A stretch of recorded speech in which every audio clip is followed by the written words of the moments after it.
నేను ఒకటే అడుగుతున్నాను, సరే నేను పిహెచ్డీలో అవినీతిని నేర్చుకున్నాను, నీకేది తెలియదు. రేణుగూడ దగ్గర మెస్లో పిహెచ్డీ నేర్చుకున్నాం, తిరుపతిలో పిహెచ్డీ నేర్చుకున్నాం, బెంగళూరులో పిహెచ్డీ చేశావు, హైదరాబాద్లో పిహెచ్డీ చేశావు, మెడ్రాస్లో పిహెచ్డీ చేశావు, చివరకు మాగుంట లేఅవుట్లో కూడా పిహెచ్డీ నేర్చుకున్నాం. అది ఏంటా పిహెచ్డీ అనేది మీరు అర్థం చేసుకోండి. చాలా పెద్ద కథలు. అప్పులు తెచ్చుకుంటున్నాడు, ఫోన్లు చేసి అన్నాడు. ఎస్, అప్పులు చేసే దాంట్లో ఉన్న మజా దీంట్లో ఉంటుంది. తెస్తాం, అవసరమైతే తెస్తాం. నాకు అనిల్ కుమార్ యాదవ్ గారికి ఇదే పని. ఉదయం చేస్తే ఏడు అప్పు దొరకదు అని అంటాను కొడతాను. దాంట్లో తప్పేమండి, మళ్ళా తిరిగి కట్టవచ్చు కదా. లోన్ రాసిస్తాము, చెక్ ఇస్తాము. అది కూడా మాట్లాడింది ఆ మీటింగ్. ఆఖరాకి వేమిరెడ్డి ప్రభాకర్ రెడ్డి గారిని బ్లాక్ మెయిల్ చేసి బెదిరించి పెళ్లి చేసుకునేది. అతను ఒక పిచ్చోడు. ఎందుకు ఈయన చేసుకున్నాడో ఎవరు అర్థం కదా.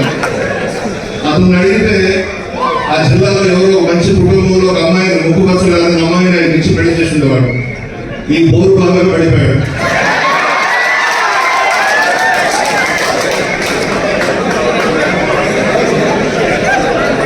ఎవరు ఏది చెప్తే మాట్లాడారు. ఈమె చరిత్ర ఉమ్మడి రాష్ట్రంలో తెలుసు, విడిపోయిన తర్వాత మన రాష్ట్రంలో తెలుసు, పక్క రాష్ట్రాల్లో కూడా చెప్తారు.